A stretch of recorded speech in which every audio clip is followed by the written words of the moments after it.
The Marines thought the rookie nurse was useless until armed men stormed the military hospital in San Diego. That was their first mistake. On a quiet graveyard shift under fluorescent lights and the smell of antiseptic, she looked like the kind of woman who dropped IV bags, apologized too quickly, and never belonged near a high-security ward. Maybe you know that feeling, being judged in a room before you ever get the chance to speak. This story cuts deeper than gunfire and uniforms. It is about deception, pressure, survival, and the moment the weakest person in the hallway becomes the only one standing between order and slaughter. Stay with me because every detail matters, and by the end, you may never look at first impressions the same way again. Like the video and comment where you're watching from. A few minutes earlier, before the lights failed and the hallway turned red, Ward 7 had looked almost ordinary. Almost. The fourth floor of Naval Medical Center San Diego was quiet in the way only military buildings could be quiet. Not peaceful. Disciplined. The kind of silence that sat upright with its boots on. The fluorescent lights hummed over waxed tile. The air smelled of antiseptic printer toner, old coffee, and the faint metal scent that never fully left a hospital where combat casualties came through at every hour of the day and night. Down the corridor, a floor polisher sat parked beside a linen cart. The maintenance crew had already gone. Visiting hours had ended long ago. Most of the ward slept behind closed doors and dimmed monitors. Ward 7 did not. Ward 7 stayed awake. A set of reinforced double doors marked the entrance to the restricted wing. The badge reader beside them glowed green and steady. The cameras in the corners watched without blinking. Inside that hall were 6 private rooms, one locked medication station, a small observation bay, and enough classified paper inside sealed folders to make a Pentagon lawyer sweat. This wing was not for ordinary recovery. This was where the Navy hid people who were too valuable to be moved, too injured to stand, and too dangerous to lose. At the far end of the hall, outside Room 7, 14-4 Marines stood post in a loose line around the door. Sergeant Owen Briggs was the anchor. Thick neck, broad shoulders, face, like he had been carved out of old oak and left in the sun too long. He stood with his rifle slung close boots planted jaw working a piece of gum he had lost flavor on an hour ago but refused to spit out. He had the stillness of a man who wasted nothing, not motion, not words, not patience. Beside him, PFC Tyler. Dean leaned against the wall and failed to look relaxed. He was younger, lighter on his feet, the kind of Marine whose mouth moved a second faster than his judgment. There was still a trace of boyishness in his face when he smiled, but the rifle across his chest belonged to a different life. Corporal Mason Reed checked the hallway every few seconds with professional consistency. No wasted glances. No fidgeting. He was the only one who looked like he had accepted that boredom could be part of the job and not an insult to his existence. Lance Corporal Caleb Voss was trying too hard not to look new. His eyes moved quickly from elevator to stairwell to nurse's station and back again, as if vigilance was something you could force through sheer effort. The Marines had been on that hallway long enough to know every sound it made. The squeak in the third ceiling panel when the air kicked on. The soft click of the ice machine in the family waiting room around the corner. The shift change footsteps from the main corridor every 2 hours. The particular clatter that meant Aaron Parker had dropped something again. That sound came now. A plastic basin bounced across the tile outside the nurse's station. A wrapped syringe rolled in a slow circle before stopping against the baseboard. Tyler closed his eyes for half a second. There it is. Briggs let out a tired breath through his nose. Clockwork. At the station, Aaron Parker bent down in a rush, nearly slipping on the hem of her scrub pants as she reached for the fallen supplies. Her brown hair had worked loose from its bun again.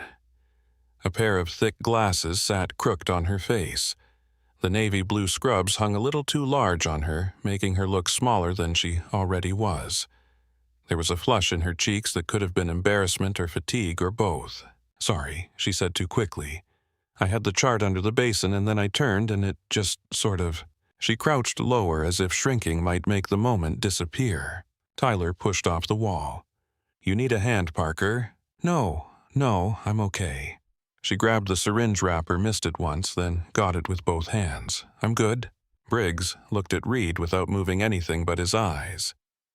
"That woman is a walking malpractice suit." Reed gave the faintest hint of a smirk. "She hasn't killed anybody yet, that you know of." Erin gathered the last of the supplies to her chest and turned toward them with a clipboard tucked under one arm. Her expression changed the way people's faces changed around armed men who looked impatient. Smile first, then caution. "I need to take Commander Cross's vitals," she said. Briggs pushed off the wall and blocked the door with his body. "You sure you've got the right room?" Her fingers tightened on the clipboard. "Yes, Sergeant." "You read the label twice." Tyler bit back a grin. Voss looked at the floor to hide his. Erin swallowed. "Room 714. Commander Nathan Cross. Blood pressure check, heart rate, sedation levels, central line inspection." Briggs tilted his head a fraction. "Look at that." She studied. Tyler finally laughed. "Let her through, Sergeant. If the commander survives the paperwork, he can survive a blood pressure cuff." Briggs took his time stepping aside. "Do not unplug a machine. Do not touch anything you don't understand. And if he flatlines because you tripped over your own shoes, I'm putting that in my report." Erin nodded once, almost too fast. "Understood." She slipped into the room and closed the door softly behind her. The second the latch clicked, the nervous energy drained out of her like water leaving a sink. Her shoulders lowered. Her spine straightened. The hand that had fumbled the clipboard a moment earlier laid it quietly on the counter without a sound. The patient room was dark except for monitor glow and a strip of city light leaking through the blinds. Commander Nathan Cross lay in the bed under a thin hospital blanket, skin pale against white sheet's chest, rising with mechanical assistance.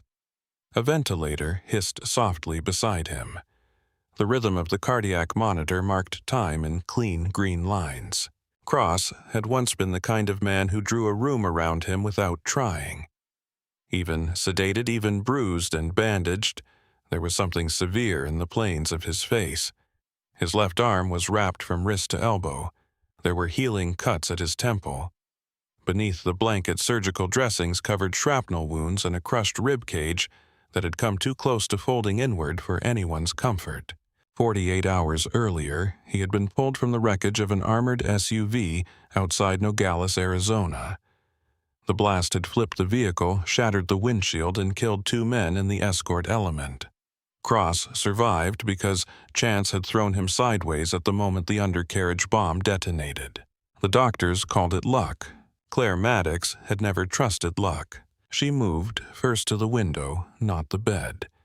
Using 2 fingers, she adjusted the blinds by less than an inch and looked not out into the darkness but into the reflection on the glass. A shadowed slice of hallway appeared behind her. Briggs at the door. Tyler leaning right. Reed still scanning. Voss checking his sling. Her eyes tracked the hallway camera angle next, then the vent above the bathroom, then the cabinet beneath the sink where a compact Glock sat taped out of sight, then the narrow dead space behind the rolling tray table. No changes. Only then did she turn to Cross. She took his wrist gently, not because she needed the monitor to confirm the pulse, but because human contact still mattered in rooms like this. Under sedation, people heard things, felt things, held on to them. "You picked a bad week to become important," she murmured. The ventilator answered in its measured sigh. Claire checked his IV line, then the drainage, then the bandage beneath his clavicle. Her hands were steady and exact, moving with the economy of someone who had sutured wounds in places where electricity was a rumor, and the floor never stopped shaking.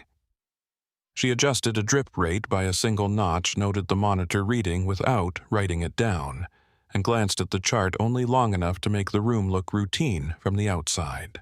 Commander Nathan Cross was not just a badly wounded officer. He was a vault with a heartbeat. For 6 years he had worked in naval intelligence under a structure so compartmentalized that even his own support chain rarely saw the full shape of his assignments. He handled access routes, financial channels, shell companies, dead drops, and names. Names mattered most. Names of embedded sources. Names of procurement officers on foreign payrolls. Names of contractors who sold equipment with one hand and targeting data with the other. 3 months earlier, those names had started to form a pattern. The pattern led to Black Banner. On paper, Black Banner Group was a private security contractor with federal subcontracting history, offshore assets, and enough respectable paperwork to pass the surface checks. In reality, it had rotted into something else. Men with military training and no flag-selling logistics, sabotage abductions, and selective disappearances to anyone who could clear the wire transfer.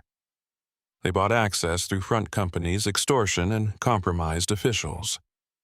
They crossed borders through contracts, through aid shipments, through airports where nobody looked twice at men in approved uniforms. Cross had not just found them. He had traced them backward. That was why he was in this bed. That was why Ward 7 was sealed. That was why the 4 Marines outside thought they were guarding a half-dead intelligence officer recovering from an attack. They were. They just were not guarding him alone. Claire stepped back from the bed and let her gaze drift once more to the reflection in the window. Briggs was talking now low-voiced to Tyler. She could not hear the words through the glass, but she knew the type of exchange. Complaints, boredom, mockery used as insulation against fatigue. Being underestimated took work. People always imagined invisibility as something magical, something granted by darkness or silence or clever technology. In Claire's experience, invisibility was usually built out of irritation. Become the person everyone dismisses, and they stop storing you in memory. Become harmless, and they stop measuring what you notice. Become inconvenient, clumsy, a little embarrassing, and trained men will look directly at you without truly seeing you at all. That had been the cover. Erin Parker had arrived at Naval Medical Center 8 weeks earlier with a spotless transfer packet and all the right flaws. She had misread an order in front of the right supervising nurse, dropped coffee in a break room full of enlisted personnel, cried once in a supply closet with the door cracked just enough for someone to hear it, let 2 senior corpsmen correct her on procedures she could have taught in her sleep, apologized too much, blushed on cue, learned who liked to tease and who liked to rescue, learned where people looked when they lied, learned which camera feeds lagged by half a second when the network was under load, learned the difference between routine and pattern. Tonight's pattern felt wrong even before the lights died. Cross's attack had not happened in some distant war zone. It happened on American soil, close enough to a border crossing and clean enough in execution to make the official reports sound cautious. There had been no public statement beyond operational security language and bland reassurances. The real response happened in secure rooms behind classified doors, inside conversations where rank dropped away and urgency remained. Keep him alive. Keep him hidden. Assume there is a leak. That final instruction had put Claire in scrubs. She moved to the bedside, adjusted the blanket for appearance, then angled herself toward the door at the exact moment a silhouette crossed the narrow vision panel. Tyler. A soft knock followed. "Parker, you alive in there?" She put the old posture back on before opening the door halfway. Shoulders a little rounded, chin tucked, eyes wider. "Yes." Tyler held up an empty paper cup. Coffee mission failed. Vending machine killed itself. "You got any left at the station?" Erin blinked behind her glasses. "I made a fresh pot. I think it might be bad." He grinned. "Hospital coffee is always bad." She followed him back to the nurse's station with a chart in hand, performing careful, slightly hesitant steps. Not too much. Too much became theater. The trick was to live inside the role until everyone else did the work of believing it for you. At the station, she poured the coffee while Tyler leaned against the counter. Briggs watched from the door with narrowed eyes. "If she poisons, you don't die on my shift." Tyler took the cup, blew across the surface, and sipped. He made a face. "Wow, I told you. That is aggressively terrible." A smile tugged at the corner of her mouth before she buried it. Sorry. No, it's good. It'll strip paint, but it'll keep me awake. He set the cup down and looked at the open textbook beside her elbow. You studying? Aaron glanced down. Medication interactions. Briggs snorted. Good place to start. Tyler ignored him. Where you from, Parker? Ohio. What part? Columbus. The lie came without pause. Claire had never even changed planes in Columbus. My uncle lives there. Tyler took another sip and winced harder than before. You always know you're around home when the coffee tastes like bad decisions. She gave him the sort of smile people offered when they wanted to look polite and slightly out of their depth. Where are you from? Temecula, California. No, the other Temecula. Her confusion was real for a second before she caught the joke. Tyler laughed first. Reed shook his head from the door. He's been waiting all night to use that line, Reed said. Tyler pointed at him, and I stand by it. For a moment, the ward looked almost normal. A tired Marine with bad coffee, a rookie nurse trying to make conversation, another Marine pretending he had better things to do than listen. Then a transport orderly pushed through the far door from the main hall with a sealed supply tote and a clipboard for signature. He was broad-shouldered, maybe 30, clean-shave, neutral expression, moving with the forgettable efficiency of hospital staff who learned not to attract attention. Claire saw three things before he reached the counter. His badge was on the wrong side for a left-handed carrier. His shoes were wrong for hospital issue. And his eyes mapped the corridor before he looked at her. Most people who worked in a hospital looked at faces first, then objects, then routes. This man checked routes first. She let none of that reach her expression. Delivery for Ward 7, he said. The voice fit the uniform. Tired, flat, civilian. Aaron took the clipboard and fumbled the pen once before signing, thanks. He nodded and pushed the tote toward her. Tyler gave the man a quick once-over, then went back to his coffee. The orderly left. Claire watched his reflection in the framed employee recognition plaque above the printer until he disappeared into the main hall. Briggs noticed the half-second too long she spent looking and misread it immediately. What Parker first time seeing a man with shoulders. Her face warmed on cue. No. Tyler laughed into his cup. Briggs rolled his eyes and settled back into position. Claire opened the tote with slow fingers. Gauze, saline adhesive packs, wrapped tubing. Ordinary contents. Too ordinary.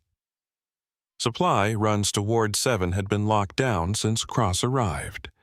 Everything came through scheduled chain only. No unscheduled drop after midnight. No casual variants. She tucked that away and made a show of putting items into drawers. Her pulse stayed even. The problem with bad nights was that they rarely announced themselves in a clean line. They arrived as texture first.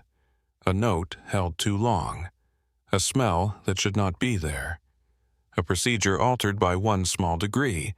A man in the right uniform wearing the wrong shoes. Claire slid one wrapped saline bag into storage and set another aside. With her body shielding the motion from the Marines, she peeled the corner of the label back with a thumbnail. Nothing unusual underneath. Not the point. The point was movement inside a pattern that had been frozen for days. She set the bag down and looked at the elevator indicator and the reflection of the glass plaque again. Still parked at lobby level. Tyler finished his coffee and dropped the empty cup into the trash. You know, Parker, if this nursing thing doesn't work out, you could always get hired as a chemical agent. She looked up, almost smiling. That bad. Worse. I think I can hear my heartbeat in my teeth. You drank all of it. I make poor choices under pressure. Briggs grunted. That explains the haircut. Tyler pointed without turning. See, this is why nobody tells you anything personal. The easy noise in the hallway softened the edges of the hour, but Claire's attention had moved somewhere else. A sensation at the back of the neck. Not fear. Not yet. More like a draft touching skin before the door opens. She glanced at the wall clock. 2:41 a.m. Reed checked his watch at nearly the same moment. Relief should have been here 3 minutes ago, Traffic Briggs said. Inside a hospital. Briggs shifted his rifle and said nothing. The HVAC system clicked overhead. Air pushed through the vent in a cool stream against Claire's wrist as she stacked unopened tubing into a drawer. Then abruptly, the airflow stopped. The silence that followed was so complete, it felt like a pressure change. Tyler looked up first. "You hear that?" Claire already had. The fluorescent hum was still there for one beat, then it flickered. Once, twice. The nurse in scrubs froze exactly the way Aaron Parker would. Inside, Claire Maddox was counting exits, angles, distances, remaining rounds line of sight. Briggs straightened off the wall. "Reed, I'm on it." Reed lifted his radio. "Ward 7 post-comms check. Static." Tyler's expression changed. The humor went out of his face all at once. He keyed his own mic. "Central Ward 7. Radio check." More static. From inside room 714, the monitor beside Commander Cross continued its steady pattern, unaware. Voss took 2 steps toward the stairwell, waiting for instruction that had not yet been given. Claire put the last saline pack down with deliberate care and slowly raised her eyes to the elevator indicator reflected in the glass. It had moved. Lobby. 2, 3, and then it stopped on 4. The number 4 glowed on the elevator panel for a single hard second. Then the lights went out. Not a flicker this time. Not a dip. The entire corridor dropped into darkness, so sudden and complete it felt like the building had inhaled and forgotten how to breathe again. The fluorescent buzz vanished. The printer lights died. The green badge reader at the double doors blinked once and went black.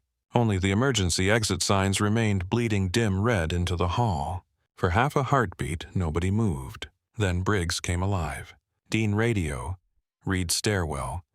Voss watched that elevator. Chairs scraped. Boots snapped across tile. Nylon slings whispered against uniforms. The Marines had trained for chaos often enough that their bodies reached for the pattern before their minds did. Tyler yanked his radio up. Ward 7 to Central respond. Static rasped back at him like sandpaper. Reed was already halfway to the stairwell, rifle raised, shoulders square, eyes narrowed against the dark. Voss planted beside the elevator with both hands on his weapon, trying to slow his breathing and failing. At the nurse's station, Aaron Parker looked exactly like a frightened rookie nurse should have looked. Frozen beside the counter, one hand resting on the edge for balance, glasses catching a dull red edge from the exit sign. Inside that stillness, Claire Maddox was listening, not to Briggs, not to the radio, to the building. There were sounds hospitals made in crisis, and sounds they did not. She picked them apart one by one. The ventilator in room 714 still cycled. A monitor alarm chirped somewhere far down another wing, then cut off. The elevator motor had gone still, and beneath all of it, from the floor below, 3 soft impacts in quick succession. Suppressed gunfire. Her eyes shifted to the ceiling over the elevator. "Briggs," she said quietly. He did not hear her. "Ward 7 radio check." Tyler snapped again, louder now. The elevator chimed. The sound was almost polite. All 4 Marines turned toward it as the doors slid open on a rectangle of black. No interior lights, no faces. Just a dark steel box with empty space inside. Voss leaned toward it a fraction too much, clear. Claire's pulse kicked once. No, the words formed in her throat but never reached full volume. Something small and cylindrical dropped from above the elevator cab and hit the floor with a hard metallic tick. Every cell in Claire's body recognized the sound before thought caught up. She threw herself sideways behind the nurse's station and covered her ears. The flashbang detonated. White light filled the corridor like a blade. The concussion punched through the air and into bone. The nurse's station rattled. A cup shattered. The world became pressure and ringing and a bloom of blindness. Briggs staggered hard into the wall, rifle half raised. Tyler fell to one knee with both eyes squeezed shut, gasping. Voss let out a raw noise that was more reflex than language. Reed disappeared from sight beyond the stairwell corner. Claire came up through the glare before the blast had fully died. She had turned her head in time, had shut her eyes a fraction before impact. Her ears still screamed, but the world had shape again. Two men burst through the stairwell door in matte black gear weapons tight to shoulder faces, hidden behind low-profile masks. Another came low from the elevator side. A fourth stayed deeper in the shadows, controlling the angle with short, disciplined steps. No yelling, no panic, no wasted rounds. Professionals. The lead shooter from the stairwell snapped two suppressed shots at Briggs. Both hit the wall just left of his chest, as the sergeant dropped behind a rolling vitals cart and fired back blind, more instinct than sight. Muzzle flash strobed the dark in violent orange bursts. Contact left. Briggs roared, voice mangled by the ringing in his own skull. Tyler clawed for balance beside the nurse's station, one hand outstretched, eyes streaming. He could not see. He knew it, and the man moving toward him knew it too. The attacker came around the end of the station with his weapon already indexed for a finishing shot. He expected a wounded Marine and a cowering civilian. Instead, he found Claire. She drove upward from her crouch like a spring released, one hand seizing the heavy metal chart punch from the desk, the other catching his weapon arm before he could settle the muzzle. The puncher came around in a short, brutal arc and slammed into the soft seam at the side of his throat. The man choked, stumbled, and Claire hit him again, lower this time, crushing windpipe and balance together. She ripped the submachine gun from his hands, hooked her forearm through his vest straps, and spun him between herself and the next line of fire. Two suppressed rounds struck his back plate with dull, heavy thuds. Tyler blinked through tears and saw her silhouette in the red emergency wash. Not hunched, not trembling, centered, dead still except for the weapon in her hands. "Stay down, Tyler," she said. Her voice was wrong. Not wrong exactly, real. It had dropped an octave and lost every trace of uncertainty. No apology, no softness. The words hit him like a command from the range line. She rose just high enough to clear the counter and fired twice. Short, precise bursts. The first attacker near the elevator took both rounds through the face shield and dropped where he stood. The second jerked backward as glass and blood sprayed the wall behind him. Briggs looked over, expecting reinforcements from the other end of the hall. He saw Aaron Parker with a stolen weapon braced against her shoulder, and the kind of control that came only from repetition measured in years. For one beat, combat and disbelief collided in his face. Parker. Claire ignored him. Another shooter leaned from the stairwell threshold. She tracked the movement before he fully presented, put a burst into the frame beside his head, and forced him back into cover. Reed came around the corner low, having survived the blast by luck and distance. He dropped behind an overturned hamper and answered the stairwell with 3 hard shots. "Voss is hit," he shouted. Voss lay sprawled near the elevator rifle just beyond his reach, hands clamped to the side of his neck where dark blood pulsed through his fingers. Tyler was still on the floor, half blind, one knee under him, pistol snagged in his holster. Claire's mind ran the geometry in an instant. Open hall.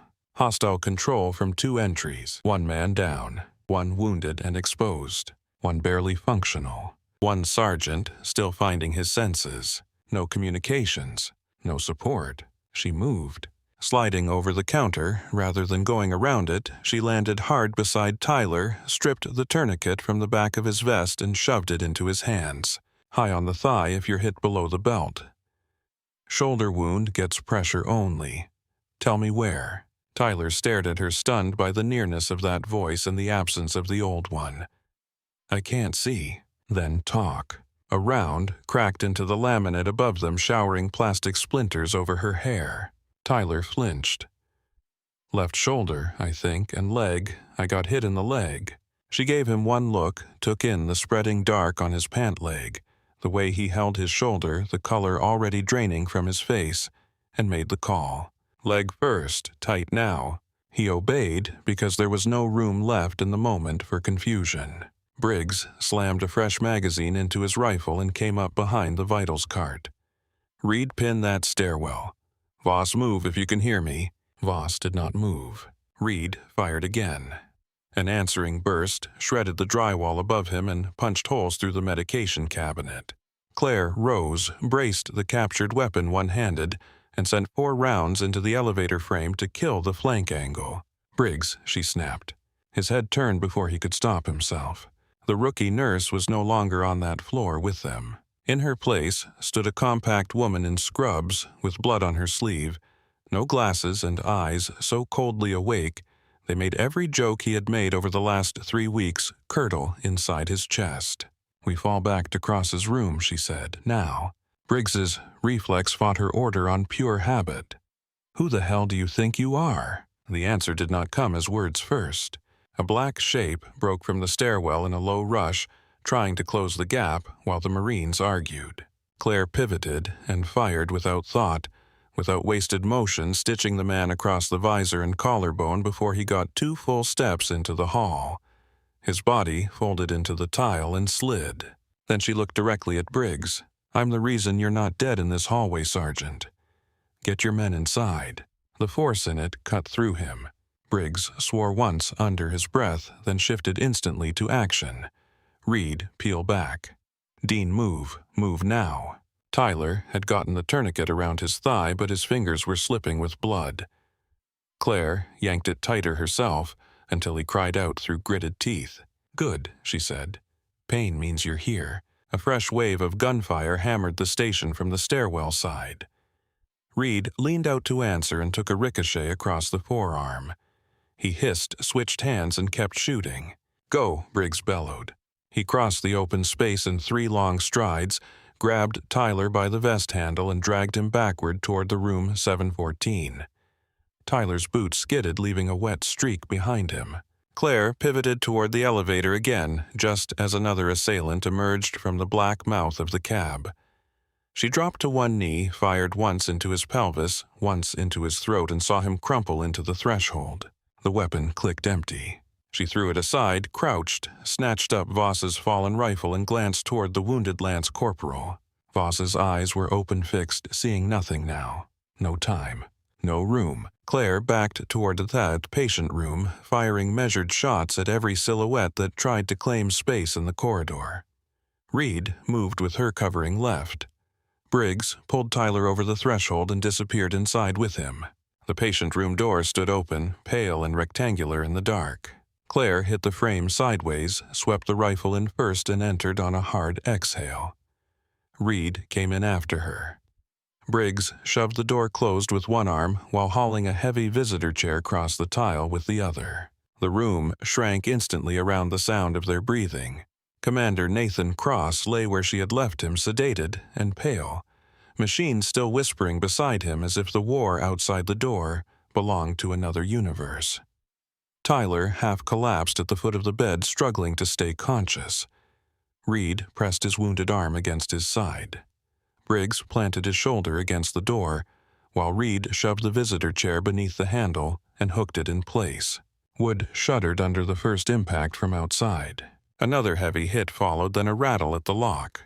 Briggs backed away 2 steps and finally turned on her.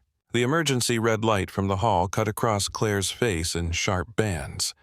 Without the glasses and the trembling hand, she looked nothing like Aaron Parker.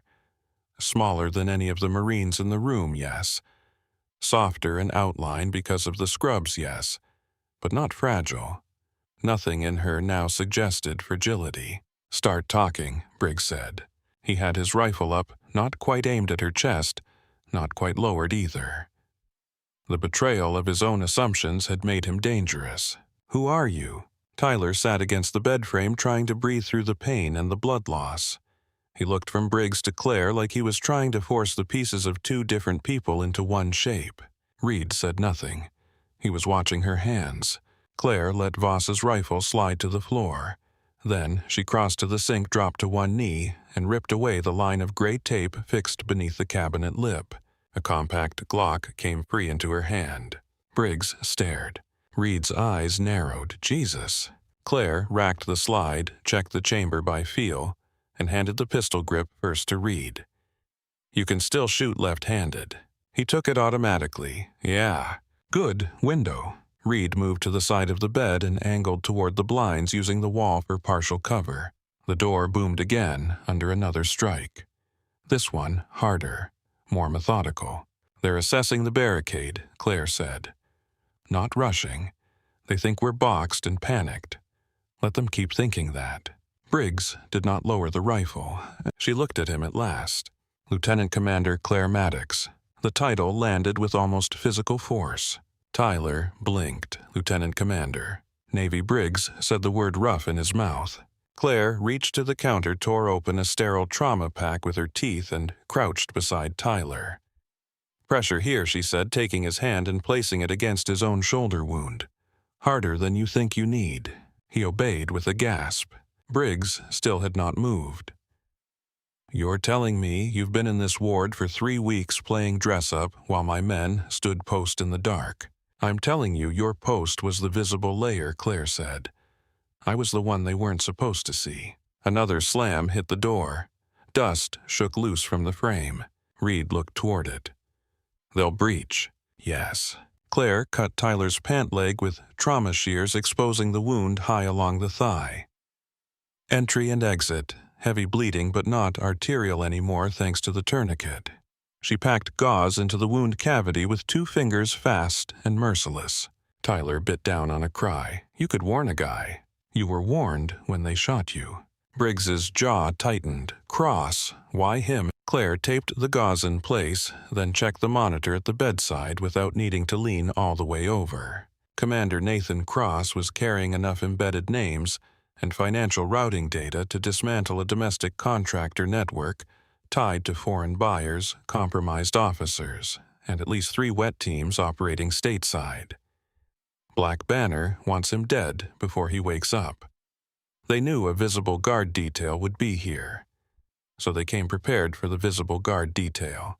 Briggs absorbed that with a face that gave nothing away except anger at himself. And you? I was inserted because somebody in the system leaked movement on Cross after Nogales. We assumed the outer layers might be watched, maybe penetrated. We needed one asset inside the room who would not draw attention and would survive long enough to react if this turned into a kill box. Tyler laughed, once weakly, almost delirious. You definitely did not draw attention. Claire tied off the dressing and shifted to his shoulder. You noticed me when I dropped things. Same thing. No, it isn't. The distinction hung there. Outside, voices murmured low and indistinct. Not random shouting. Organized. Claire's head lifted slightly, listening to cadence through wood. Reed saw it. What? They're repositioning. She stood cross to the darkened window and looked into the reflection instead of outside. One element covering the hall, one closer to the frame. They know we have at least 2 rifles and 1 pistol inside. Briggs finally lowered his muzzle a fraction. How many? In the hall, at least 6 left. Maybe more stacked deeper if they pushed a secondary team through the lower floor first. She looked at him. Count your ammunition. He checked automatically. 2 full magazines. 1 partial. Reed. 1 pistol, 2 mags. Tyler. Tyler managed a pained smile. Moral support. Claire almost returned it, but the next impact on the door stole the moment. This strike came with a thin metallic squeal. Reed heard it too. What was that? Claire crossed to the frame and put 2 fingers against the wood just below the handle. Vibrations traveled through it in fine, sharp pulses. Drill, she said. They're cutting the lock. Briggs swore. We stay and fight. Claire turned her head toward the oxygen cylinder mounted along the wall beside the bed. White, painted steel. Full pressure. Emergency reserve. Then to the flare kit clipped beneath the cabinet. Then to the distance between this room and the service corridor doors across the hall. The rote laid itself over the room in her mind. Dangerous. Violent. Possible. There's no win in this room, she said. Briggs stared at her. The hall is open. The hall is on fire if I do this right. Reed followed her line of sight to the oxygen tank and understood just enough for his expression to shift. You're serious. Claire was already moving. Briggs, can you carry Cross? The sergeant looked at the sedated intelligence officer at the tubes at the monitors. If I have to. You do. Tyler watched her reach for the wrench in the maintenance drawer and for the flare pack under the cabinet. His face drained even more color. Please tell me that's not for us. She crouched by the oxygen cylinder and set the wrench to the valve. "It depends how fast you move." Briggs stepped away from the door at last. The barricade held for another strike. Barely. He looked at her for one hard measuring second like he was deciding whether to trust a miracle or a lie. Then he slung his rifle, strode to the bed, and started disconnecting the monitor leads from Cross with rough, competent hands. "Reed," he said, "voice all business now. Help me clear the lines." That was the moment the room changed. Not when Claire revealed her name, not when she dropped the act. Here. When Sergeant Owen Briggs chose in the middle of a live breach to obey the woman he had spent 3 weeks mocking. Reed holstered the Glock, reached for the ventilator tubing, and paused. He can't breathe on his own for long. Claire came to the bedside, eyes on Cross's chest, then on the portable oxygen connector hanging beneath the bed. "We take the transport cylinder. Keep him supported until we hit another station." The drill whined louder through the lock. Tyler hauled himself higher against the frame. "You all move any slower, and they're coming through the door with us." Claire tossed him a fresh pressure dressing from the pack. "Then hold pressure and complain quieter." A breath of laughter escaped him in spite of the pain. Outside, the drill stopped. Silence dropped against the door like a hand. Claire's eyes narrowed. They're placing a charge. Briggs got one arm beneath Cross's shoulders and the other under his knees. The commander was heavier than he looked. Dead weight always was. "Tell me when." Claire cracked the oxygen valve. A sharp hiss filled the lower half of the room as the gas spilled out and spread along the tile. Reed's eyes widened. Tyler cursed under his breath. Briggs shifted Cross's weight against his chest and braced himself. Claire struck the flare. Red phosphorus bloomed in her hand, bright and ugly, painting all 4 of their faces in infernal light. Outside the door came the muffled click of a detonator being armed. Claire looked at the men around her. Reed, holding a pistol in his offhand with blood running down his right sleeve. Tyler, pale and shaking, but awake. Briggs, carrying a half-conscious intelligence officer like a shield and a duty. No one spoke. No one had time left for doubt. "On me," Claire said. And outside metal touched wood. The breaching charge went off at the exact instant Claire threw the flare. The room vanished inside light and pressure.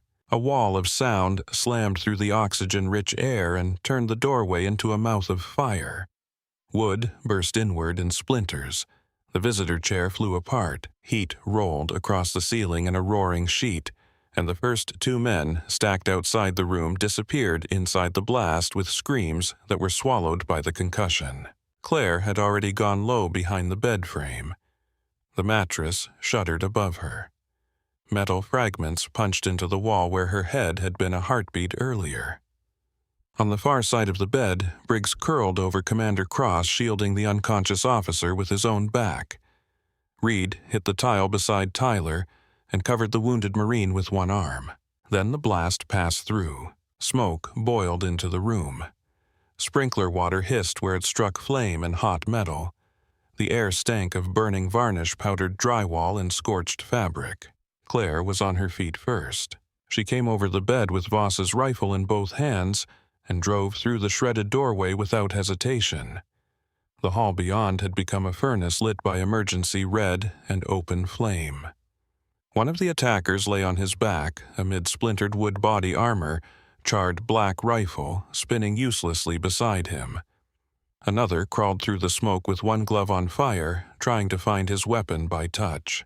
Claire put 2 rounds into the first man's face shield and 1 into the second man's throat. "Move," she shouted. Briggs rose with Cross in his arms, jaw clenched so tight the muscles in his neck stood out like cables. Reed dragged Tyler upright from under the spray of the sprinklers. Tyler nearly folded, then found his balance against Reed's shoulder and forced air through his teeth. The corridor was chaos now. Alarms had started somewhere deeper in the building, but the sound came in jagged bursts through the ringing still lodged in their ears. Smoke rolled low. Water sheeted down the walls. The elevators were dark. The stairwell door stood open, leaking shadows. Muzzle flashes sparked from the far end of the hall. Claire dropped to one knee behind an overturned medication cart and fired into the bursts until they cut off. "Service corridor," she said, "across the hall, 10 yards. Briggs looked through the smoke, found the double doors painted industrial gray, and shifted Cross higher on his shoulder. "That is not 10 yards. That is 10 years. Then run faster." Reed almost laughed a short broken sound before gunfire cracked overhead and shattered the light fixture above the nurse's station. Glass rained down in bright pieces. Tyler jerked as one fragment sliced his cheek. Claire leaned around the cart and sent 3 rounds toward the elevator bank where fresh silhouettes were trying to form. One dropped. Another snapped back into the shadows. "Go," she barked. Briggs moved. For a man carrying another man at full dead weight, he crossed the hall with astonishing speed. Water splashed under his boots. Reed half-dragged Tyler beside him. Tyler's injured leg buckled twice, but every time he went down, Reed hauled him up again with a grunt and a curse. Claire stayed in the open a second longer than the rest, controlling the angle with deliberate fire. She did not shoot to kill movement. She shot to break confidence, to force heads down, to steal one more second from men who wanted to close distance and finish the job. A burst came hard from the stairwell. Rounds tore into the wall beside her shoulder and punched through the nurse's station behind her. She pivoted, fired twice, and saw a dark figure stumble backward through the smoke. Then she turned and ran. The service corridor doors hit hard against the wall as Briggs shouldered through. Reed and Tyler stumbled after him. Claire came last, slammed the door shut, and rammed a broken mop handle through the pull bars before anyone on the far side could seize them. The sudden quiet felt unreal. Not true quiet, not safety, just a concrete tunnel swallowing sound and giving it back in a muffled, distant form. The service corridor behind Ward 7 was narrow and ugly, all function and no comfort. Exposed pipes ran along the ceiling. Plastic-wrapped linen carts stood against one wall. A row of dented utility lockers lined the other. The floor was unfinished gray concrete with tracks from years of rolling supply bins. Emergency lights glowed every 20 feet, casting the hall in a dim amber wash that made everyone look already ghosted. Briggs lowered Cross onto a parked transport gurney and bent forward with both hands on his knees, chest heaving. Water dripped from his sleeves and off the end of his nose. Reed eased Tyler down against the wall, then crouched to check the pressure dressing on his leg. Tyler's skin had gone from pale to the wrong kind of pale, the sort that made every medic on Earth move faster. Claire checked the corridor in both directions, rifle up, then knelt beside Tyler. Pulse. He tried to offer her his wrist with the wrong hand. That one still attached. She caught his neck instead, fingers firm under his jaw. Fast and thready. "You stay awake for me." "That depends. You planning on blowing up anything else in this hospital?" "Only if it saves time." A weak smile twitched over his mouth. He was hanging on partly out of stubbornness now. Stubbornness counted. Briggs straightened and wiped a forearm across his face. "Status." Claire looked at each of them in turn. "Voss is gone. You are winded, soaked, and carrying an intelligence officer who cannot breathe on his own for long without support. Reed is bleeding but functional. Tyler is stable for now, not for long." Ammunition. Briggs checked. 1 full magazine, one with maybe 8. Reed glanced at the Glock in his left hand. 2 mags after the one in the weapon. Claire looked down at the rifle she had taken from Voss. She pulled the magazine weighted in her palm and slid it back home, low. Tyler gave a dry cough. Your bedside manner gets worse when bullets start flying. It was never good. That almost earned a laugh from Reed, but the walkie clipped to the dead attacker's vest on the floor at Claire's feet crackled to life before the moment could settle. A voice came through smooth and unhurried, despite the gunfire faint in the background. Team 3 report. No one moved. The voice returned this time with a hint of amusement. That bad, then. Claire bent unclipped the radio and listened for half a second more. The accent was difficult to pin down because men like this learned to file their edges down. Educated American with traces of time spent elsewhere. the kind of voice that kept itself clean no matter what room it entered. Briggs watched her. "You know him?" "No." Claire lifted the radio, pressed the transmit button, and kept her own tone flat.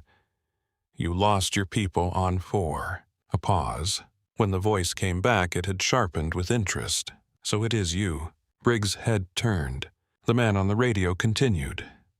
"Our briefing photos did not do you justice, Lieutenant Commander Maddox."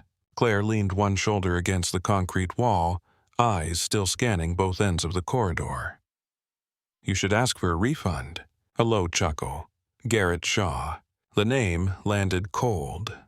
Not famous, not public. One of those names that traveled only in briefings and secure files, usually attached to pictures of men who had been found too late.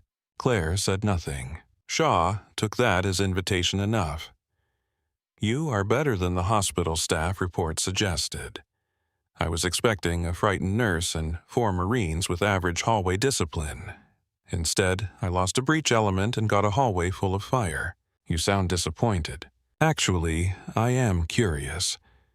You have 1 wounded Marine, 1 patient who should already be dead, and a very narrow section of basement corridor between you and the rest of my people. I am wondering whether you still believe this ends well."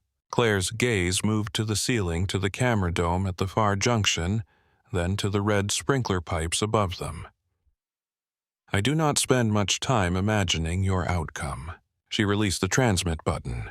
Briggs stared at her. "He knew your name. My file was in whatever leak put Black Banner on Cross's route in Arizona." Claire crouched beside the transport gurney and checked the portable oxygen hookup beneath it. Empty. Useless. She pulled it free anyway in case the cylinder housing could serve as a shield. That means they did not just know there was inside protection. They knew who it was. Reed's expression hardened. How deep does that leak go? Deep enough to get men with hospital badges through a restricted wing, and maybe deeper than that. Tyler leaned his head back against the wall and shut his eyes for 1 dangerous second. Claire snapped her fingers in front of his face. "Number." His eyelids dragged open. "I was just resting. You can rest next week." The doors behind them shuddered under a hit from the far side. The mop handle bowed. Whoever was out there had found the obstacle. Briggs looked toward the sound, then back at Claire. "You had a place in mind when you said service corridor. I had a direction. I have a better idea now." "Good, share." She glanced toward the north branch of the corridor where a faded sign marked laundry and environmental services. Beyond that, radiology. She had walked these back halls for weeks with a badge clipped to borrowed scrubs and a cart full of supplies nobody took seriously.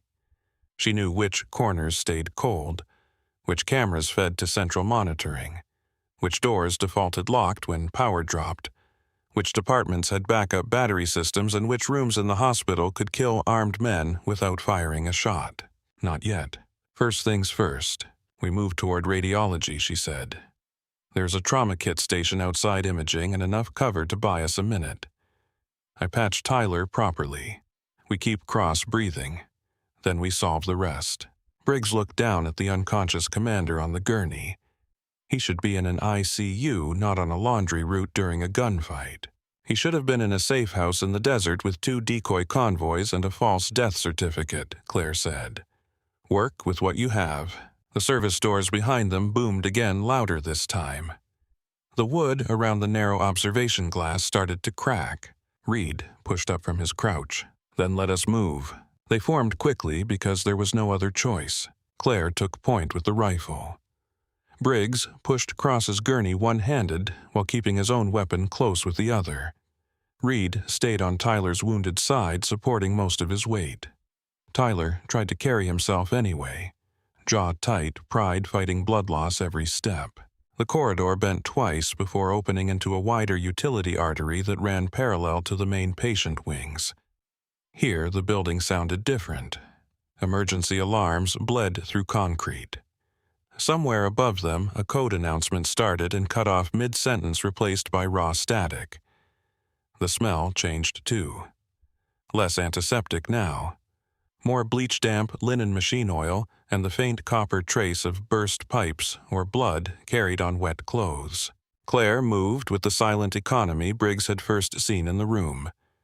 She did not simply walk forward and look for danger. She read the environment the way a surgeon read a scan. Loose reflections in utility windows. Water patterns on concrete. The difference between a pipe settling and a shoe-brushing wall. Twice she stopped them with a raised hand before anyone else heard why. The first time, an orderly cart rolled by the far end of a cross hall with no one pushing it. She watched it coast to a stop and understood there had been recent movement nearby. The second time, she caught a new scent beneath the bleach. Cordite. Fresh. They waited in a dark alcove until the sound of distant footsteps shifted away. Tyler pressed his head against the cinder block wall and breathed through his teeth. "You do this often." Claire kept her eyes on the corner ahead. Which part? Getting shot at in places designed for healing. No, a beat. Usually the lighting is worse. Even Briggs gave her a look for that one. They moved again. At the next junction, the hall widened around a line of stainless carts stacked with folded blankets and sealed pillow packs. A laundry chute rose through the wall behind them, with a warning sign bolted crookedly over the hatch. Above the chute, a small maintenance monitor blinked on backup power, with no image, just a black screen and a faint green status light. Claire stopped so abruptly Briggs nearly rammed the gurney into her. The radio at her belt crackled again. "Lieutenant Commander Shaw said you are heading north." She did not answer right away. Briggs looked up toward the pipes overhead. How the hell does he know that? Claire's gaze snapped to the tiny monitor, then higher to the slice of night visible through a narrow maintenance window near the ceiling. "Thermal," she said. Reed followed her eyes. From outside, drone. Claire keyed the radio. "You sound proud of yourself." Shaw's voice came back with a smile in it. "I respect good work. It is impolite not to observe it, especially when my people are bleeding for it. You should send better people. Maybe I already did." Claire released the button and unclipped the radio, entirely muting the next transmission under her palm. Briggs frowned. "Thermal means he sees heat signatures, us." "Yes." Tyler swallowed hard. "Can we stop being warm somehow?" Claire's gaze moved over the laundry carts, the chem lights clipped to a wall bracket, the bottle of isopropyl alcohol on a housekeeping shelf, the service map posted behind scratched plexiglass. Then she smiled, but only with the part of her mind that liked impossible things. "No," she said. "But we can become confusing." She moved fast. "Reed, give me 1 minute. Briggs, get cross into that alcove. Tyler, stay upright." She cracked the first chem light and shook the glowing liquid over a stack of blankets in the nearest cart. Then another, then a third. Acid green streaked the fabric. She upended the alcohol over the pile until the sharp, sweet fumes cut through the bleach. Briggs watched, then caught on. Heat bloom. Claire nodded. On a moving cart, bright enough to pull a sensor. She took the disposable lighter from the earthquake kit clipped near the hatch, thumbed the wheel, and touched flame to the soaked blankets. Fire rushed up in a low, hungry bloom. The cart lurched as she shoved it hard down the left-hand corridor. For a moment it rolled like some deranged parade float, glowing and burning, trailing smoke and heat. Then she spun back to them. Right. They went. The turn took them through a maintenance door and into a narrower hall lined with lead warning placards and storage cages. Behind them, voices rose in the wrong corridor. Fast boots, confusion. Someone shouted to cut off the north junction and got the direction wrong. The decoy had worked. Only for seconds, maybe less, but seconds moved entire lives in places like this. Tyler stumbled as they ran. Reed caught him before his injured leg folded completely. Briggs drove the gurney ahead with one hand, shoulder lowered, the wheels rattling hard over the seams in the concrete. Claire reached the radiology doors first. A thick paneled entrance stood between them and the imaging suite's badge lock, dead with the outage. She swiped Aaron Parker's access card anyway. Nothing. No click. No green flash. She swore softly, stepped back and set the rifle aside long enough to try the handle with all her weight. It held. Briggs rolled the gurney up beside her. Move. He planted one boot, then drove the heel of the other into the door right beside the latch. The frame cracked but did not fail. He hit it again. Wood split. On the third kick, the lock gave and the door slammed inward with a groan. Cold air spilled out from the dark. The radiology corridor beyond was silent, wider than the service halls, its polished floor reflecting the red wash of emergency lighting like watered blood. Framed anatomy posters hung crooked in the half-light. Doors marked CT, ultrasound, and MRI stood closed along one side. At the far end, a wall-mounted hand sanitizer station swung slightly, as if someone had brushed past it recently. Claire lifted the rifle and listened. Nothing. No breath that was not theirs. No footstep. No scrape of gear. This way. They pushed into the MRI suite and shut the door behind them. The room was cavernous and dim, shaped around the pale bulk of the scanner in the center.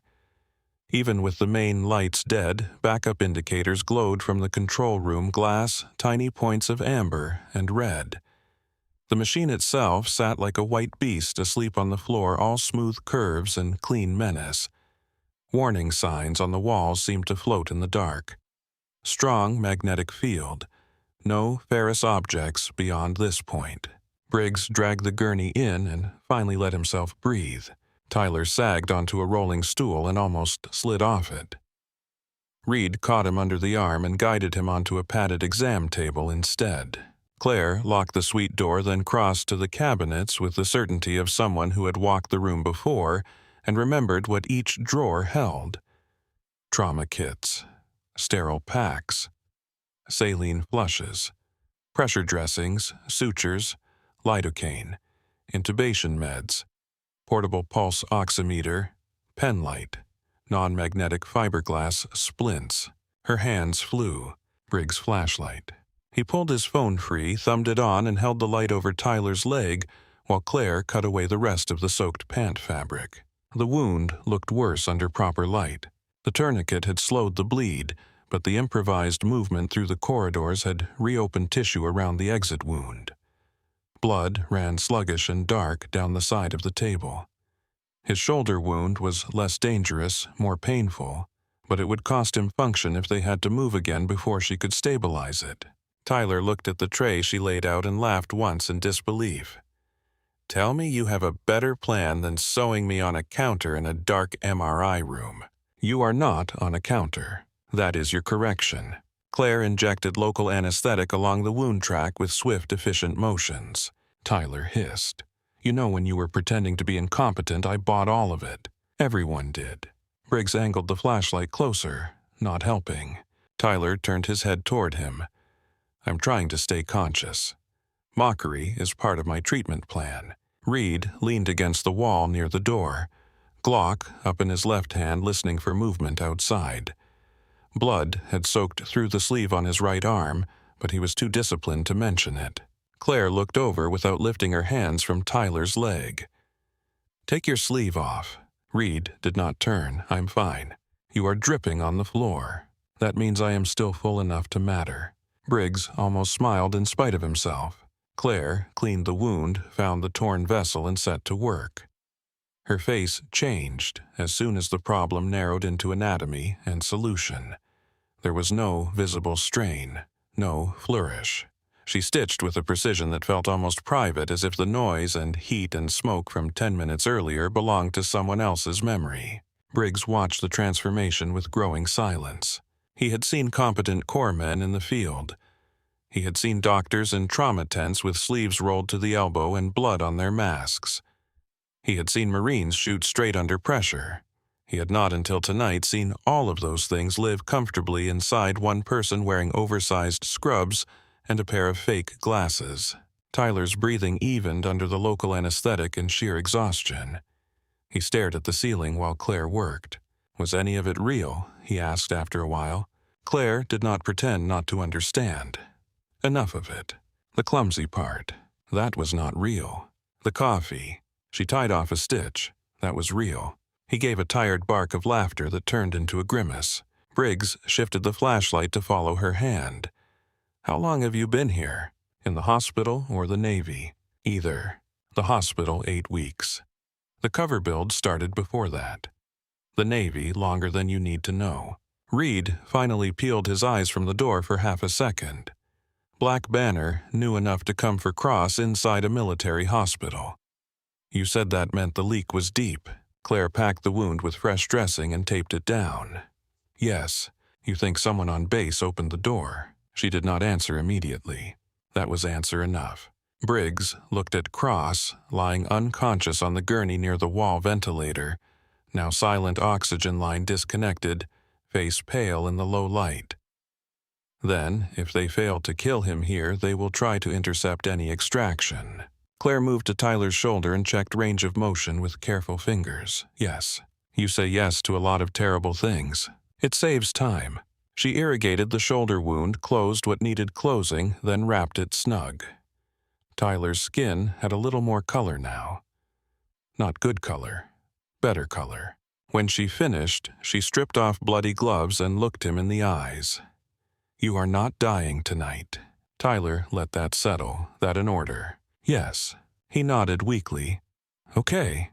Briggs lowered the phone light and finally allowed his gaze to wander around the MRI suite. The control room windows reflected them in pale, fractured shapes. The machine sat in the center of it all like a sleeping titan, white shell curved around a dark, circular bore. Outside the room, the hospital remained eerily uncertain. No gunfire now. No footsteps. Just faraway alarms, and the occasional metallic groan of a building running wounded on emergency power. That silence bothered Claire more than noise would have. She crossed to the door and listened with her ear near the frame. Nothing. She checked her rifle, found the magazine nearly spent, then set it gently on the nearest counter instead of tossing it down. Briggs noticed. How much? Very little.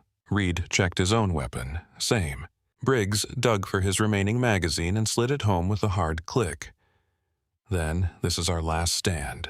Claire turned from the door and looked at the room again, not with resignation, but with calculation. No ammo to dominate a corridor. No safe way to move Tyler fast. No certainty the hall outside was clear or compromised.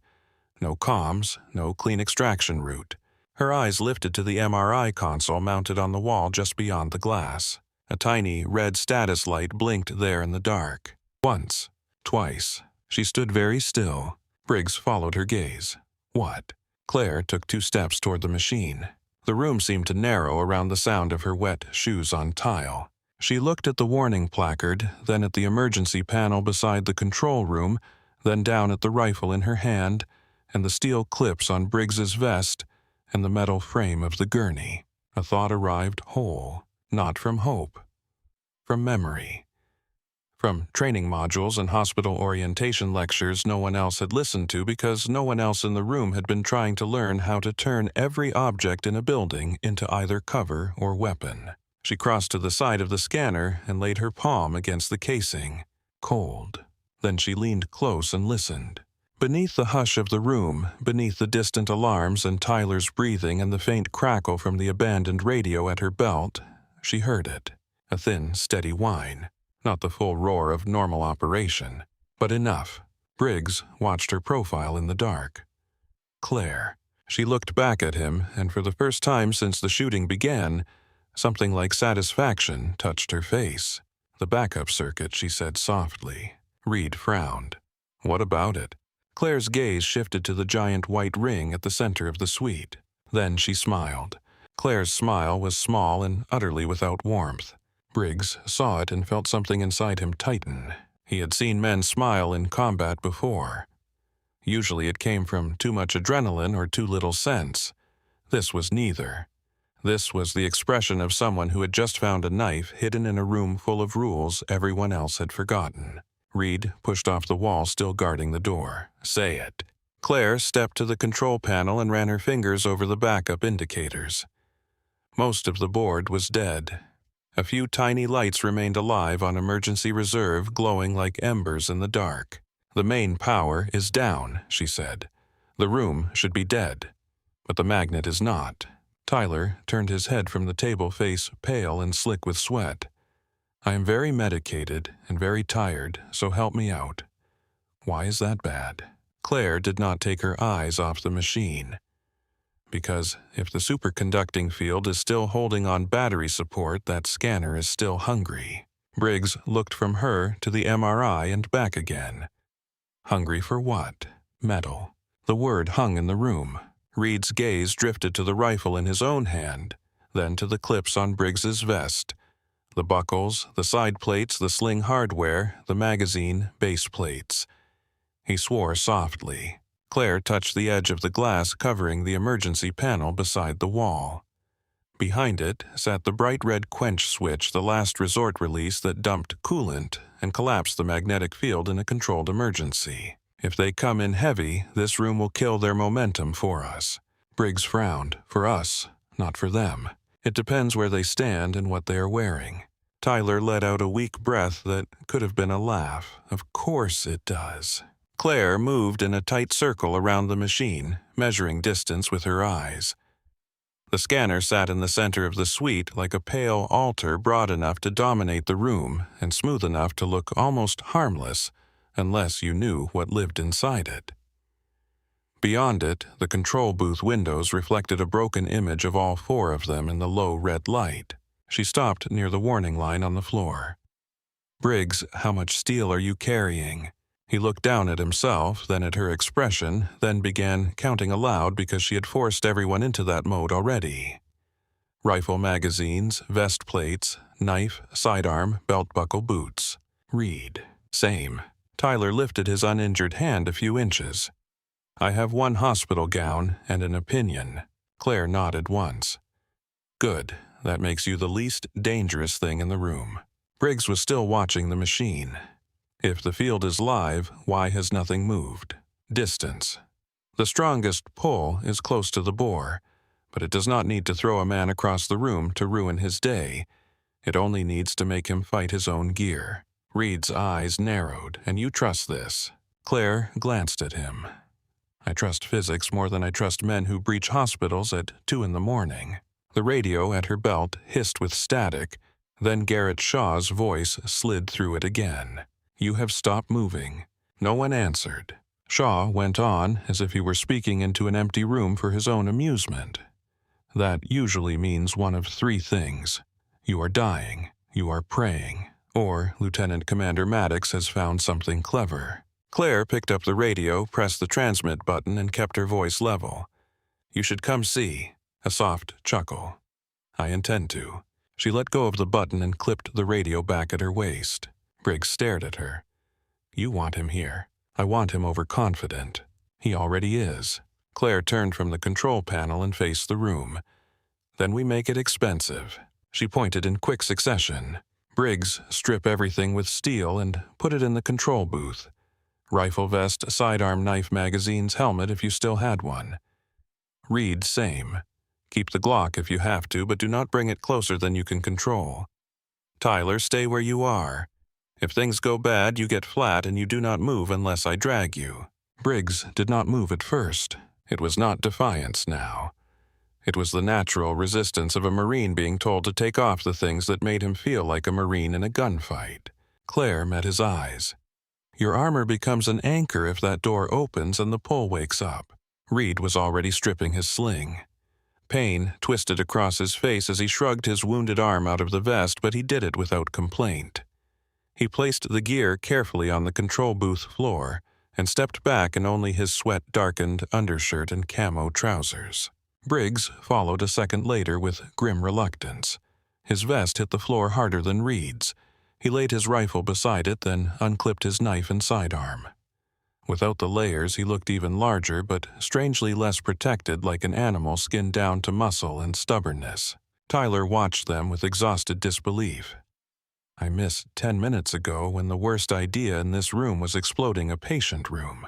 Claire crossed to the exam table and checked the dressing at his shoulder one more time. I remember that version of you being shot. That is fair. She looked across next.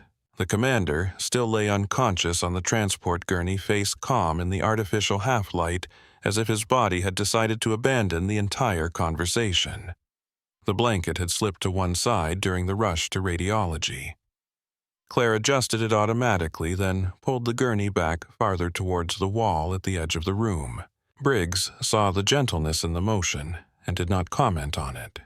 He had already given up on sorting her into one box. Claire stepped toward the warning line and tested the Glock in her right hand. At this distance, the pull was still manageable, a quiet pressure dragging at the steel slide. Enough to remind her what would happen closer in. She looked at Briggs and Reed. The moment they enter and feel it, they panic. Panic narrows people. They stop thinking about angles and start thinking about themselves. That is your window. Briggs flexed his empty hands. Against rifles. Against men losing control of their rifles. He did not like the distinction. He accepted it anyway. Reed moved to one side of the room behind a fiberglass cabinet bolted to the floor. Briggs took the other flank behind a bank of non-magnetic equipment carts. They looked almost absurd, stripped down like that barefoot in all the ways that mattered, hiding in a room where every instinct they had built said to hold the weapon harder and stay behind thicker cover. Claire remained in the open. The scrubs still clung damp against her from the blast and the run through the service halls. One sleeve was dark with other people's blood. Her throat already showed the first shadows of bruising where Shaw had not yet touched her, but someone eventually would if the room shrank enough. Tyler followed her with tired eyes. "You always this calm. Number, you look calm. That is different." The door handle moved. Not a hard rattle, just a soft test. Then stillness. A breath later came the first kick against the outer panel. Heavy boot, measured force. Briggs inhaled slowly through his nose and set his weight. The second kick cracked the latch plate. The third sent the door flying inward. Garrett Shaw entered first exactly as Claire had hoped, and exactly as she would have hated if she had been wrong. He was taller than Briggs by an inch or two, and built with the kind of mass that came from work, not vanity. Dark, tactical clothing hugged close beneath a plate carrier built for speed and violence. A suppressed rifle sat in his hands like it belonged there. Behind him came 5 men in full kit stacking through the doorway in practiced silence, each loaded with metal optics, armor, sidearms, knives. Shaw's face was uncovered. It was the face of a man who had learned long ago that he did not need to snarl to be dangerous. Neat beard, cool eyes, a mouth too controlled to ever be generous. He took in the room in one sweep and found Claire standing alone near the machine. For the first time all night, someone in the opposite camp looked genuinely pleased. "There you are," he said. His voice matched the radio. Clean, composed, expensive in a way that had nothing to do with money. Claire held the Glock low at her thigh and said nothing. Shaw stepped farther in his men, fanning slightly behind him. "I expected more of a chase. You got one. I got improvisation. Different thing." His gaze moved to the room corners, to the cabinets, to the gurney, where Cross lay still. He noticed the absence of marine bodies and the presence of too much space around Claire. He also noticed the nurse scrubs and smiled at the contrast of them. "All this effort," he said softly, "and you are still dressed for rounds." Claire tilted her head. "You dressed for funerals?" A hint of amusement touched his eyes.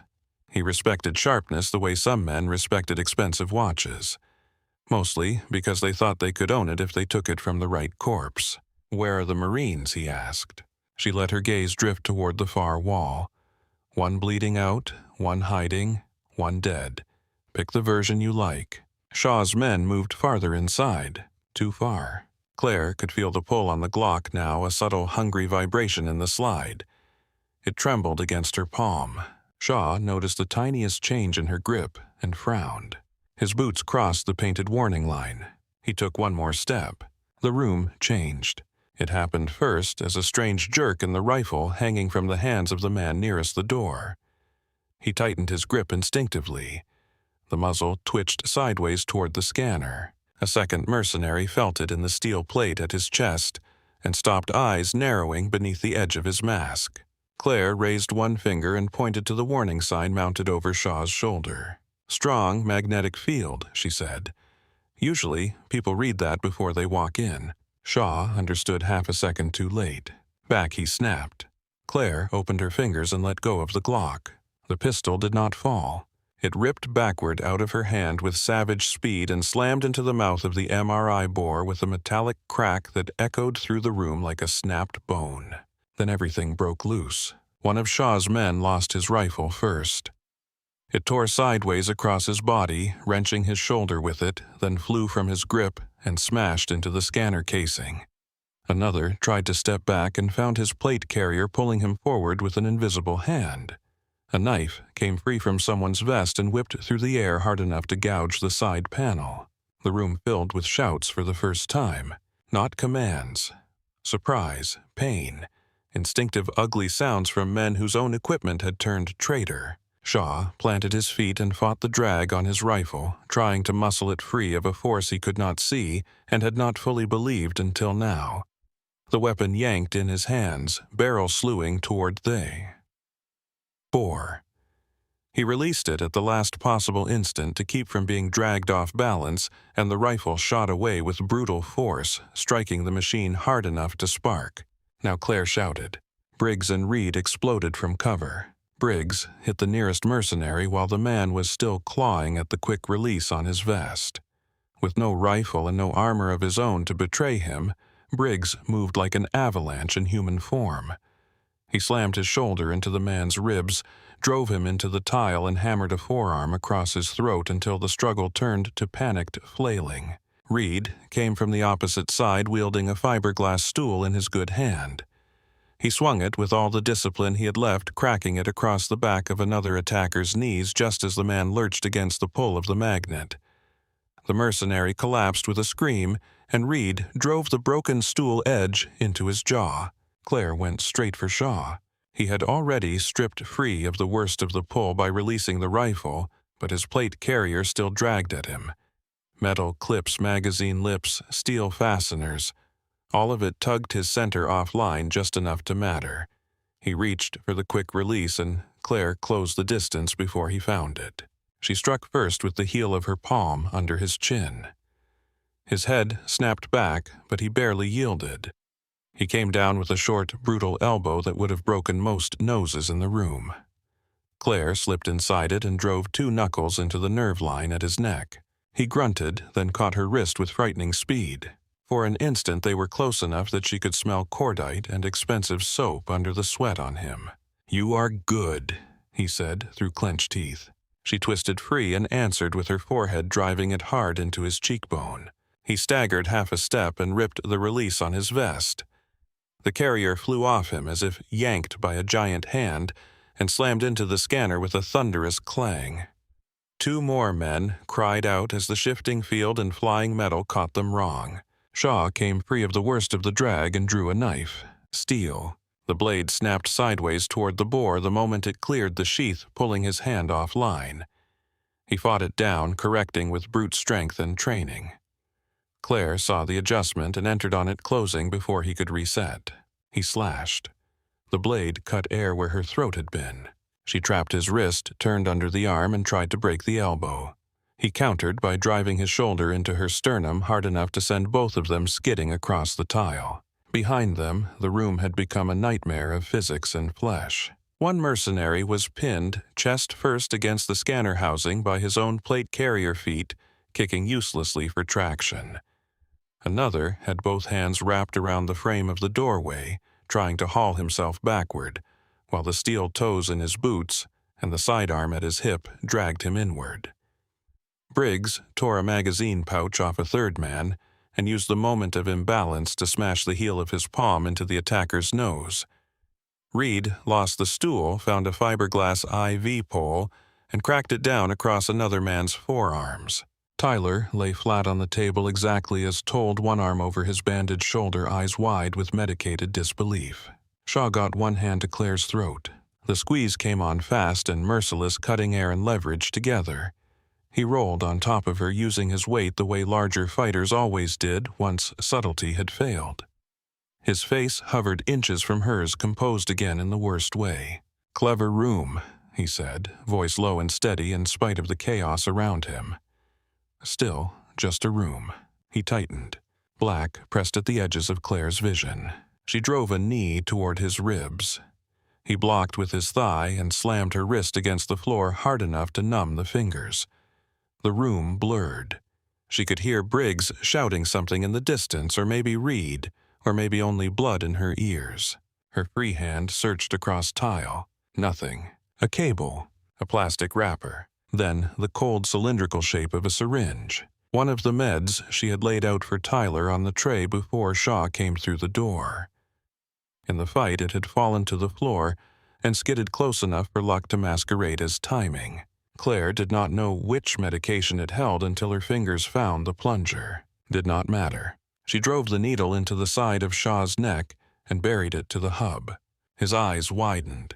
She depressed the plunger. Shaw snarled and backhanded her with enough force to split the inside of her lip. She rolled with it, coughing as air came back into her chest in ragged shards. Shaw rose furious now, one hand to his neck, the other out for balance. "What did you give me?" Claire pushed herself up on one elbow, throat burning. Something earned. He took one step toward her, then stopped. The control in his face cracked. His fingers twitched uselessly. His knees softened. He tried to force another step, and the signal never made it home. Recognition hit his eyes before the floor did. Succinylcholine. For paralysis during intubation. His body folded out from under him, every large muscle abandoning him at once. He crashed face first to the tile, conscious and trapped inside his own skin. Claire sat up hard, coughing, one hand at her bruising throat. "Secure them," she rasped. Briggs was already on the last man, still truly fighting. The mercenary had managed to free himself from his sidearm and was trying to bring it up against the drag of the field. Briggs hit him from the blind side, drove him into the wall, and peeled the weapon out of his hand before it could find a target. Reed kicked it away. The gun skittered, then snapped toward the scanner and clanged against the growing metal grave clustered around the bore. One attacker moaned. Another cursed through broken teeth. One did not move at all. Claire staggered to her feet and crossed to the wall panel. With the edge of a stainless tray, she smashed the glass over the red switch, reached in, and hit the quench. For one stretched second, nothing happened. Then the machine answered. A violent hiss tore through the room as helium vented into the emergency line. The scanner groaned. White vapor spilled around the housing in ghostly streams. The invisible pole collapsed almost at once, and the trapped metal clattered free in a rain of weapons clips, knives, buckles, and plates striking tile from all directions. The silence after it was not real silence. Men were still breathing. Tyler was still trying not to pass out on the table. Alarms from somewhere distant still pulsed through the walls. But compared to the last 60 seconds, it felt like the room had fallen into water. Claire bent over with both hands on her thighs, dragging air into bruised lungs. Briggs straightened from the floor chest, heaving hair plastered damp to his forehead. He looked at the wreckage at the scanner, at the men pinned moments earlier by their own gear, and then at Claire. That he said, voice rough with astonishment, was insane. Claire wiped blood from the corner of her mouth with the back of her hand. "You are welcome." Reed found a pack of plastic restraints in a lower cabinet and began binding wrists behind backs with efficient anger. He started with the men, still conscious enough to be dangerous, and ended with Shaw, who lay on his side, unable to move anything but his eyes. Claire knelt beside him. Up close, without the calm posture and the radio voice, Garrett Shaw looked younger than she had expected. Not innocent, just unfinished in some private way, as if every choice he had made had preserved the shape of the boy who first learned power and never let him grow beyond it. He tried to speak and managed only the smallest movement in his jaw. She leaned closer. "You walked into the wrong room," she said quietly. His eyes burned at her. Fear had finally arrived there, mixed with fury and held in place by chemistry. Claire rose and stepped away. The overhead lights in the radiology corridor flickered. Once, twice. Then they surged back to life in a harsh, fluorescent wash that made everyone in the MRI suite squint and look suddenly human again, wet and bloody and exhausted and real. A beat later, the public address system cracked overhead. "Attention all personnel. Security teams have secured the affected sector. Medical response en route. Remain in place. Briggs sagged back against the wall and laughed once out of sheer collapse.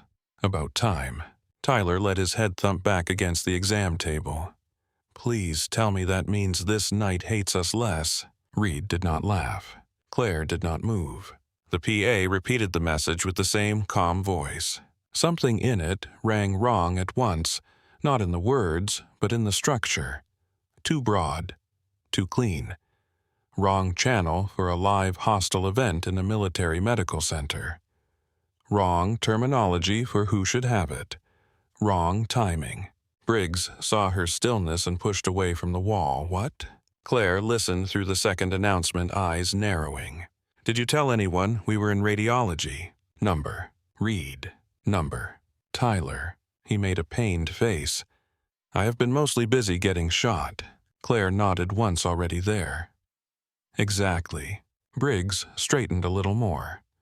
The drone. Yes. Shaw was tracking our movement from outside.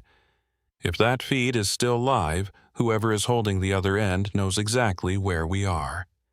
And if they can use the public address system, they are inside the response chain. Reed looked toward the door. More of them. Not more, Claire said softly. Different. As if summoned by the word, footsteps approached in the hall. Not the heavy rush of an assault stack under fire. Not the uncoordinated running of frightened staff. These steps were measured rhythmic, military, and intentionally audible, designed to sound reassuring to anyone trapped inside. A voice called from beyond the shattered radiology door. United States Military Police. Occupants inside, identify yourselves and prepare to disarm. Briggs breathed out relief on instinct. That could be real. Claire did not look away from the doorway. It could also be polished. The footsteps stopped just outside the threshold. The voice returned stronger now. This is Major Daniel Pike Base Security Detachment. We have the area. Throw out your weapons and come out one at a time. Briggs looked at Claire. Pike is a real major. Her eyes flicked toward him. And uniforms are real fabric. That proves nothing. She crossed the room, stepping over dropped weapons and bound bodies, and crouched near the edge of the doorway without exposing herself to the hall. Reed slid into position on the opposite side, Glock up. Briggs recovered one of the dropped rifles now that the field was dead and checked the chamber. Claire spoke toward the hall. We have a critical patient and one Marine wounded. I need a corpsman first. A beat. The answer came quickly. Too quickly. Medical team is right behind us. Secure your weapons and step out. Claire's gaze sharpened. Men who truly expected wounded first would have asked the number of casualties, not demanded obedience again. She looked down at the water pooling from burst pipes and saw a faint reflection of boots beyond the threshold. MP boots. Maybe. The spacing was wrong. Too aggressive. Too combat deliberate for a hospital recovery sweep. Briggs could see the math running in her face now. Say it. She kept her voice low enough for only the room. He repeated the surrender order before confirming casualty status. He is more interested in control than treatment.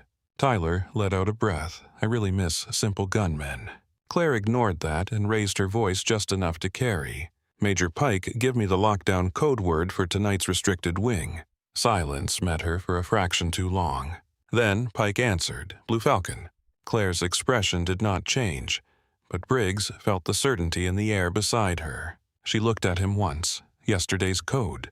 Pike must have heard something in the room shift because his tone hardened instantly. That is enough. Lower your weapons. The muzzle of a rifle edged into the doorway. Claire moved before the order finished. She came up from her crouch and fired not at the man in the hall but at the sprinkler main above the threshold. The round punched the pipe, and a violent stream of water exploded downward in a blinding sheet, drenching the first two men in line and flooding the doorway in an instant. Briggs was shooting before the splash fully hit the floor. He drove rounds into the corridor at chest height, forcing the false MPs to scatter and break formation. Reed leaned out and added the Glock's sharp cracks between Briggs's heavier shots. A man shouted in pain. Another shouted to fall back. Claire lunged through the water, not toward the rifle muzzle, but low under it, sliding on one knee into the threshold with a pair of trauma shears palmed in her right hand. Pike had barely gotten the weapon down to track her when she hooked his lead ankle, jerked hard, and ripped him off balance into the room. He hit the tile on his side with a grunt. Claire was on him instantly, driving him into the wall with one forearm across his chest and the open blades of the shears pressed against the side of his neck. Everything stopped for half a breath. Water hissed from the burst pipe. Bound mercenaries groaned on the floor. Outside the hall, the remaining fake MPs held position just beyond the angle, unable to fire without hitting their own man. Pike stared at Claire from inches away, face-soaked anger flaring through the professional mask he had worn to the door. He was handsome in the polished, forgettable way men like him were often handsome. Good grooming, good posture, good lies. "You are dead," he said quietly. Claire pressed the shears a little deeper until a bead of blood mixed with the water at his skin. "Then call them off and let me enjoy the surprise." He bared his teeth, not a smile. "This base belongs to us." "No," Claire said. "This base was rented by cowards who thought they could use rank as camouflage." Briggs kept his rifle trained on the flooded hall, waiting for the next move. Reed crouched low beside Tyler's table weapon, ready, every muscle in him taut. Tyler, half propped on one elbow despite blood loss and painkillers, looked at Pike with the kind of disbelief reserved for traitors and magicians. Then the corridor outside erupted again, not the same as before. 3 concussive blasts in rapid succession, flashbangs. But this time the voices that followed hit the hall with a different cadence entirely. "Move, left clear, right clear, push to the door." Marine voices. Fast, aggressive, unmistakable. Pike heard them too. For the first time all night his face lost color. Briggs looked at Claire. She gave the smallest nod. Boots thundered closer. A stack of heavily armed Marines appeared through the spray and smoke in the corridor, weapons up, lights cutting hard white cones through the flooded threshold. At their front stood a captain in full kit rifle, shouldered eyes locked instantly onto the tableau inside the MRI suite. A nurse in bloody scrubs holding a major at blade point. Stripped down Marines with rifles recovered from a pile of magnetized gear. Bound mercenaries on the floor. An unconscious intelligence officer. A wounded private on an exam table. The captain did not hesitate. Identify. Claire did not release Pike. Lieutenant Commander Claire Maddox, Naval Special Warfare. Authentication code. Whiskey Tango 904. The captain's eyes flicked to his comms man. Verify. A sharp burst of radio traffic cut through the room. Then the answer came back in the earpiece, and the captain's posture changed in a way only trained men could see. Not relaxed, aligned. "Authentication confirmed, ma'am." Claire finally pushed Pike away from the wall and into the waiting hands of 2 Marines who slammed him face first onto the flooded tile and secured him before he could speak. She took one step back, coughed against the ache in her throat, and pointed. "That one is Major Daniel Pike. He came to the door under false authority to seize Commander Cross. These men in the room are Black Banner operators. Shaw is alive, but chemically paralyzed. Get a corpsman on Private Dean. Get oxygen back on Cross. Lock this wing tighter than a submarine hatch." "Yes, ma'am." The room moved all at once. Real corpsmen rushed in behind the stack and converged on Tyler and Cross with bags, tubing lights, and practiced hands. The difference between them and the imposters was obvious in the first 3 seconds. They looked at the wounded first. They asked for vitals before names. They moved around blood the way working medics always did not like actors stepping through a part. Briggs lowered his rifle for the first time in what felt like another life. Reed let the Glock fall to his side and braced one hand against the wall. Tyler stared up at the corpsman, adjusting his oxygen, and said with all the gravity his pain medication would allow, "Please tell me this one is real." The corpsman glanced at Claire, then at the room, then back down at him. "Buddy, after whatever this is, I hope so." Even Claire almost smiled at that. Captain Eli Foster crossed to her through the wreckage and stopped at a respectful distance. Up close, he was younger than Briggs had expected, but the eyes were right. Sharp, tired, disciplined. He had taken one look at the room and accepted that his imagination was not going to help him. "We have the floor," he said. "Outer perimeter teams are sweeping stairwells and utility access. Base commander is notified. NCIS is inbound." Claire nodded once. Foster glanced at Shaw on the floor, then at the MRI machine with its cluster of attached weapons and the frosted residue still drifting from the quench vent. "Did you do this with the scanner?" "Yes." He paused. "I am not even going to ask. That is wise." Only then did the accumulated cost of the last hour begin to show itself in her body. The bruising at her throat had darkened. Her lower lip was split. One knuckle was swelling already. There was blood on her sleeve, her scrub pants, her shoes, and none of it looked accidental anymore. Briggs watched her sway very slightly on her feet and took one step closer without making a show of it. "You still vertical?" Claire looked at him. He shrugged, checking. "I have had worse nights." Tyler, hearing that from the table, muttered, "I hate your standards." A real laugh finally escaped Reed. Short and exhausted, but real. The captain's comm crackled again. He listened, then nodded once. "Main lobby secure. Security office detaining additional personnel for verification." Claire's gaze flicked to Pike being dragged upright by the MPs. Water dripped from the major's uniform. The false polish was gone now. What remained was a frightened man trying very hard not to look frightened in front of the wrong audience. "You sold access to a hospital ward," Claire said to him.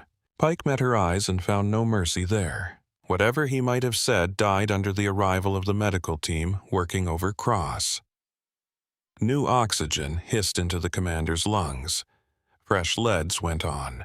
A monitor resumed its patient rhythm. Clean hands took over where frantic hands had held the line. For the first time since the lights on Ward 7 had died, the room sounded more like medicine than war. Briggs looked around at the wreckage, at the scattered gear at Shaw, lying trapped inside his own body, at Claire, standing in the middle of it all, in soaked hospital scrubs like some impossible answer to a question none of them had known to ask. He shook his head slowly. "All night," he said almost to himself. "All night we thought you were the weakest person on that floor." Claire looked at him without any triumph at all. That was the point. He let that sit. Then he bent, picked up a discarded blanket from a dry corner of the room and held it out to her. She stared at it for a second before understanding. Her hands had started to shake. Not from fear. Not from weakness. From aftermath. From the crash that comes when the body finally sees a chance to stop pretending it can run on command alone. She took the blanket. "Thank you," she said. The words were plain and quiet, closer to Aaron Parker's voice than Lieutenant Commander Maddox's, and that, more than anything else, reminded Briggs that both women had always been the same person. Around them, the suite kept moving. The corpsmen worked. Foster's Marines cleared adjoining rooms. Pike and the surviving gunmen were hauled out in restraints. Somebody shut off the burst sprinkler main. Someone else laid absorbent pads over the flooding water. But inside the center of the room, under the unforgiving hospital lights, and beside the white shell of the machine that had changed the night, a temporary stillness finally took hold. By the time the last of the water was pushed out of the MRI suite, the night had started to thin at the edges. Not into morning yet, not fully, but into that strange hour when exhaustion made every surface look too bright, and every voice feel as if it belonged to someone standing a little farther away than they really were. Claire sat on the edge of a plastic chair in the radiology control room with the blanket Briggs had handed her draped around her shoulders. A corpsman worked a penlight across her eyes, checked the bruising on her throat, and pressed a sterile strip over the split in her lip. She tolerated it with the same patience she had shown Tyler, which meant not much. "You need imaging," the corpsman said. "I need 5 minutes. You might have a fractured hyoid." Claire looked at him. He nodded, once already understanding he was not going to win that argument by force of personality. "I will put down that you declined for the next 5 minutes. That sounds reasonable." Across the room, Tyler lay on a rolling bed with clean dressings, warmed fluids running into his arm, and enough pain medication in him to soften the edges of the world without quite stealing it. Reed sat beside him, his own forearm wrapped and immobilized, looking more annoyed by the bandage than grateful for it.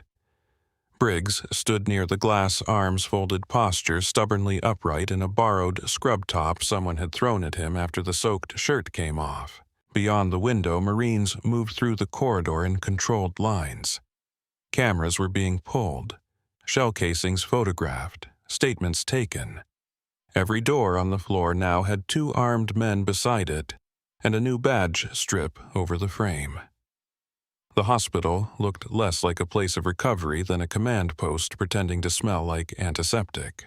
Captain Eli Foster stepped into the control room with a tablet in one hand and the particular expression officers wore when the paperwork had finally become more surreal than the gunfight. "Preliminary count is 11 hostiles in and around the wing," he said. 7 alive, 3 dead, 1 in surgery after catching half a door in the chest. Pike is in custody with a full security cordon. NCIS has him in an isolation room and the base commander wants nobody in or out without direct approval. Briggs let out a low breath. A major. Foster nodded. A major. Reed looked toward the window where 2 armed Marines escorted a bound figure past the far hall. Anybody else? "Still sorting that out," Foster said. Shaw's people had access points no contractor should have had and scheduled data nobody outside the secure chain was supposed to know. They did not get that from one man with a borrowed badge and a bad conscience. Tyler turned his head on the pillow. "Please tell me none of them are making coffee." Foster glanced at him, then at Claire. "He is going to be all right." Claire nodded once. "I know." Briggs looked from Foster back to the flooded wreck of the MRI suite, and then at Claire. "Cross. Asking for transport," Foster said. "But not yet. Until NCIS clears the route, he does not move." Claire stood at that. The corpsman stepped back before she could brush past him. "You had your 5 minutes," he said. "I did." The blanket slid from her shoulders as she crossed the room. She moved more slowly now that the immediate danger had passed, but the precision was still there. Bruised, tired, split lip, swollen knuckles. None of it touched the center of her. Commander Nathan Cross lay in a curtained treatment bay, 2 rooms over, moved there when the MRI suite became more evidence locker than medical space. A full, portable ventilator had replaced the improvised support. Fresh dressings covered the lines and wounds disturbed by the flight through the service corridor. A cardiac monitor traced out its steady rhythm in green across the screen. A physician commander stood at the bedside reading a chart.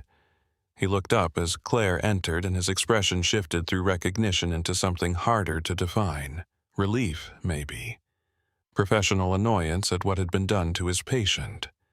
A quiet awareness that he had just inherited a story nobody would ever let him tell honestly. "He is stable," the physician said. "You sound surprised." "I am a doctor. I am always surprised when intelligence officers survive explosions, transport a hallway assault, discontinuous ventilation, and a trip through radiology at this hour." Claire looked at Cross. "You left out the part where he got used as the center of a private war." The physician made a small sound that might have been a laugh in a different building. "He will live long enough to complain. That is my current goal." Claire reached down and adjusted the corner of the blanket near Cross's shoulder almost absently. "Has he woken?" "Not fully. He is trying. Sedation is lighter now." She nodded and started to step back when the fingers of Cross's left hand moved against the sheet. Just once. Then again. Claire leaned in. His eyelids fluttered. The effort seemed to pull from somewhere deep and unpleasant. When they opened, it was only for a second, but the eyes were aware. Drugged. Pain, dulled. A man surfacing through mud and finding lights where there should have been dark. His gaze found Claire's face and held there. The ventilator hissed. He could not speak around the two, but recognition still passed between them. Not the recognition of close friends, not even of old partners. More like 2 people who had spent enough years in adjacent shadows to understand the cost of seeing the other alive. Claire put one hand lightly over his wrist. "You are safe," she said. His eyes narrowed a fraction at that, because men like Nathan Cross did not trust sentences that clean. "Safe enough," she amended. That seemed to satisfy whatever small operational part of him still remained awake. His gaze drifted once toward the room beyond her shoulder, then back to her. A question lived there. "Failed," she said quietly. They failed. Cross exhaled against the tube. The monitor ticked higher for a beat, then settled. His eyes closed again, but this time it looked less like falling and more like letting go. The physician watched the exchange with interest he was too professional to comment on. He will not remember much until later. He does not need to, Claire said. When she stepped back into the corridor, Briggs was waiting against the wall outside, with the look of a man who had not yet decided how to hold himself around someone who had become 3 different people in a single night. "He awake?" "For a second." Briggs nodded. "Good." They stood there for a moment with the sounds of military medicine moving around them. A wheeled monitor squeaked past. Someone called for more blood tubes from the lab. A young Marine at the far security cordon shifted his rifle from one shoulder to the other and tried very hard not to stare at Claire in the bloody scrubs. Briggs looked down the hall and then back at her. "I said some things." Claire leaned one shoulder against the wall. "That is one way to phrase it." He gave a faint grimace. "You remember all of them?"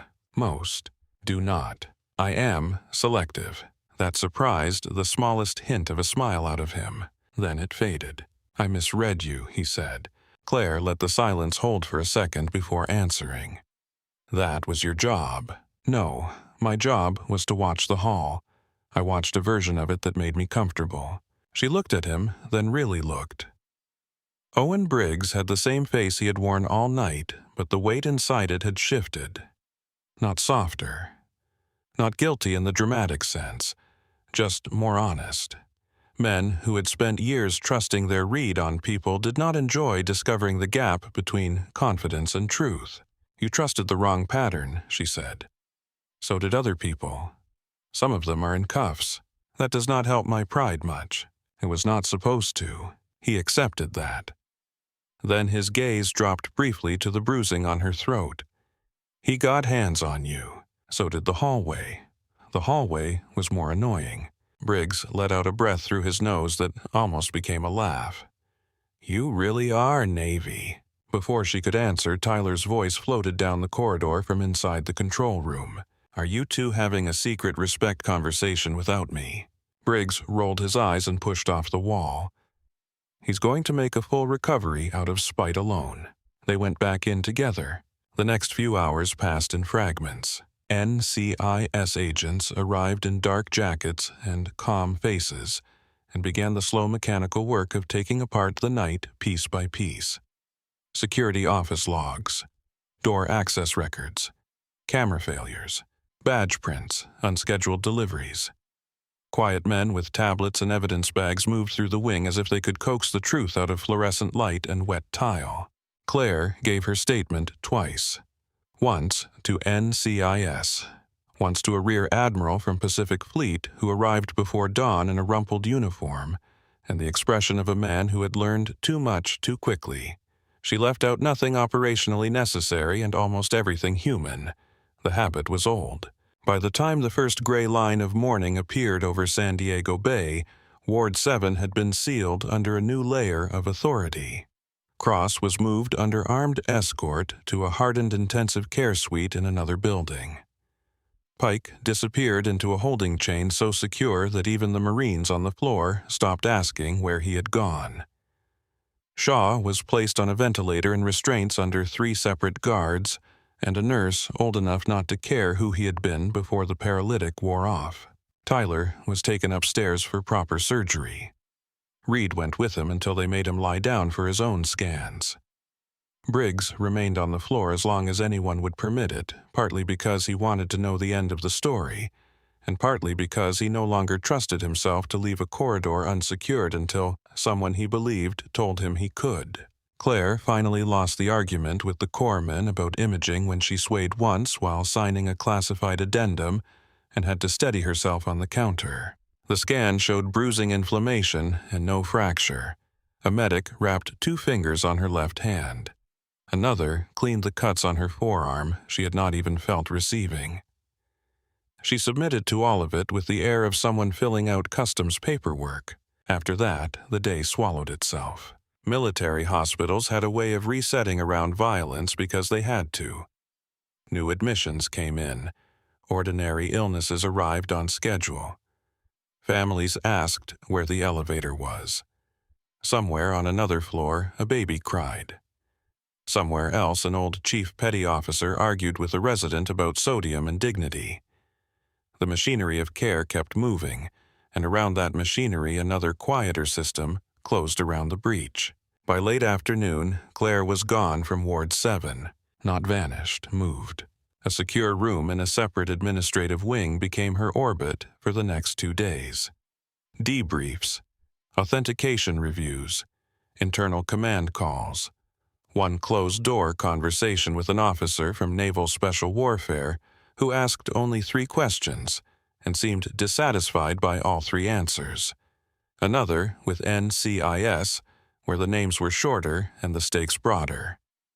Claire gave what she had held, what she was required to, and slept in pieces no longer than an hour at a time. On the 3rd morning, sunlight poured clean and bright across the base as if the night in radiology had never happened. The briefing room assigned for the classified commendation sat on the 2nd floor of an old admin building with polished wood paneling and a seal on the wall that had watched too many speeches. The table had been moved aside. 4 chairs were set in a neat row near the front. Tyler arrived first in a wheelchair, one arm in a sling collar back in his face, and boredom already making him stronger. Reed came beside him with his own bandaged arm, and the resigned posture of a man recently informed he was not allowed to return to work yet. Briggs walked in last-pressed dress uniform fitted over the kind of body dress uniforms never fully understood. They all stopped when the side door opened. Claire entered in navy dress whites. No loose blue scrubs, no glasses, no hair falling out of a bun, because the bun itself was gone. Her dark hair was drawn back cleanly. The bruising at her throat had faded enough to disappear beneath the collar. Gold oak leaves marked her rank. Ribbons lined her chest in sharp color. The trident sat above them with quiet authority. Tyler stared openly. Reed recovered first and rose. Briggs did the same a half-second later, then Tyler tried to push himself up from the wheelchair until pain and common sense overruled him. Claire raised a hand. As you were. There was a different energy in the room now. Not because the woman before them was different, because she was complete. Major General Russell Avery entered behind her with an aide carrying a presentation case. Foster came as well, standing off to one side with the look of a man glad to be present for the version of the story that involved polished shoes instead of floodwater and false MPs. Avery took his place at the front and looked at the 4 service members before him with the grave satisfaction of a commander who had already read all the ugly details and chosen to begin here anyway. What occurred at Naval Medical Center San Diego on Tuesday night remains classified above the pay grade of nearly everyone alive, he said. The official record outside this room will remain incomplete by design. The unofficial record will remain in the custody of those who bled for it. No one moved. Avery continued. Commander Nathan Cross survived the attack. He is awake, coherent, and cooperating with ongoing operations. The network responsible for the breach is under active dismantlement across multiple jurisdictions. Additional arrests have been made. Internal security failures are under review. Those matters will proceed without public recognition and without fanfare. His gaze shifted to Claire. Lieutenant Commander Claire Maddox maintained deep cover in a compromised environment, preserved a high-value intelligence asset under direct assault, exposed a hostile penetration of military security, and coordinated survival under conditions that would have broken most units in the field. The aide opened the case. Avery stepped forward and pinned a decoration to Claire's dress whites with practiced hands. The room remained silent, except for the faint click of metal settling into cloth. Claire did not react beyond a single controlled breath. Then Avery turned to the Marines.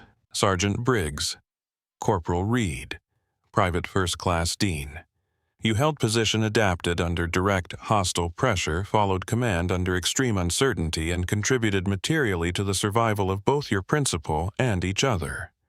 That will not be forgotten because it cannot be documented in full. He decorated each of them in turn. Briggs accepted with rigid stillness. Reed with quiet professionalism. Tyler with a face trying very hard not to reveal how much the moment meant to him, and failing in the best possible way. When the formal remarks ended, Avery shook each hand, exchanged a few lower words with Foster, and departed with the aide and most of the room's official gravity following him out. The door closed. For the first time all morning, the air loosened. Tyler looked at Claire from the wheelchair as if he were trying to line up the woman in whites with the one who had barked at him to hold pressure on his own wounds in a burning hallway. "You clean up very differently," he said. Claire looked down at the uniform. Less blood on this one. That helps. Reed studied the ribbons on her chest without rudeness, just simple amazement. "How long have you been doing this?" Claire considered. "Long enough to know hospitals are louder than most gunfights." Briggs stepped closer, his own new ribbon catching the light. He looked at the dress whites, the rank, the trident, then finally met her eyes. The scrubs were more convincing. That was the assignment. He nodded once. Then, because he was not a man built for long emotional speeches, and because sincerity often sounded rougher in men like him than in others, he said, "I am glad it was you in that hallway." Claire held his gaze for a second. "So am I." Tyler leaned back in the wheelchair and lifted a hand. "I would also like it noted for the classified record that your coffee was still criminal." Claire let the corner of her mouth move. "You drank all of it. I was young and trusting. You were on your second cup. That is because you made me feel safe." Briggs made a sound halfway between a cough and a laugh. Reed shook his head. For a brief stretch of minutes, the room belonged only to the people who had been there. No admirals, no investigators, no command language. Just the survivors of a corridor that had split open and shown them each other in the wrong light before settling into something more useful. Tyler looked from one face to another, then back to Claire. "So what happens to you now?" She adjusted one cuff a tiny motion. "Commander Cross continues his debriefs. The names he carried lead to more names. Some doors open. I go where the useful ones are. Back into another hospital. Not if I get lucky." Briggs folded his arms. "You do not trust luck." Claire glanced at him. "I trust patterns. Luck is what people say when they survive something they do not understand." That sat in the room for a moment. Then Tyler tipped his head toward her uniform collar. "Do we call you ma'am forever now? You can try. I am not saying I will stop. I am asking if you have the authority to stop me from being annoying." "No one has that authority," Reed said. Claire almost laughed. A knock sounded at the door, and Foster stepped back and glancing first at Claire and then at the others, as if checking whether the human version of the ceremony had reached the right point. "Car is ready," he said to Claire. She nodded. Tyler's expression shifted. "That is it. You just disappear again." Claire looked at him. There were better things she could have said, more cinematic things, but this room had already seen enough performance to last a lifetime. "Not disappear," she said, "just leave." She moved toward the door, then paused beside Tyler's chair. "You did well in radiology." He looked up at her. "I mostly bled where instructed. That is still a form of discipline." He grinned despite himself. "I am putting that on a coin." She turned to Reed. "Do your physical therapy properly." Reed's mouth tightened. "I hate when medics say that." "I know." Then to Briggs. For a second, neither of them spoke. There was too much hallway between the first version of them and this one to cross with anything careless. Finally, Briggs said, "Next time I see a nervous nurse drop a tray, I'm going to pick it up." Claire's gaze softened by 1 degree. That would be wise. She reached for the door. Tyler called after her. "For the record, if anyone asks, I knew something was off about you the whole time." Briggs snorted. Reed muttered something under his breath that sounded like fiction. Claire looked back over her shoulder. "No, you did not." "Not the whole time," Tyler admitted. just after the coffee. That got the laugh he had been chasing. Claire stepped out into the corridor. Sunlight from the far windows cut across the polished floor in bright, clean bars. Sailors moved past carrying folders and coffee cups and their own ordinary burdens. Somewhere downstairs a phone rang. Somewhere outside a gull cried over the harbor. The base had resumed its shape. She walked through it in white uniform and quiet step, no longer Aaron Parker, and not only Lieutenant Commander Maddox either. Just the person left standing after both names had done what they were built to do. Foster fell into stride beside her for the first few yards without speaking. He had the sense to let silence do its work. At the end of the hall, he said, "The men on 7 are going to talk about you for the rest of their lives." Claire kept walking. "Only if they ignore classification law." He glanced sideways at her. "Yes, that is exactly how Marines are known to behave." She gave him a look. He held up one hand in surrender. "Car is waiting at the south entrance. You have a secure line in 20 minutes, and then a flight schedule whenever your people decide they have owned enough of your day." "My people never decide that." "That was my impression." They reached the glass doors at the end of the corridor. Bright San Diego light poured through them, turning reflections sharp. Foster stopped there. Claire did not. "Captain," she said. "Yes, ma'am." She looked out at the vehicles moving along the drive, the flags lifting in the coastal wind, the ordinary world continuing on the other side of armored glass. "Your team moved fast in radiology." Foster nodded once. Briggs taught some of them to stop underestimating hospital hallways. That was a good enough answer. Claire stepped outside. The air smelled of salt and sun-warmed concrete. Somewhere in the distance a helicopter crossed the sky toward the water. She descended the steps without hurry, one hand brushing the rail only briefly, and moved toward the waiting black sedan. Inside the building behind her, life went on. Debriefs, recoveries, questions. Reports stamped and buried. Men in uniforms trying to fit one night into language that could survive a filing system. Outside, the world remained bright, indifferent, and open. Claire got into the car. The door shut, and the base kept standing in the morning light, as if nothing inside it had nearly bled to death in the dark.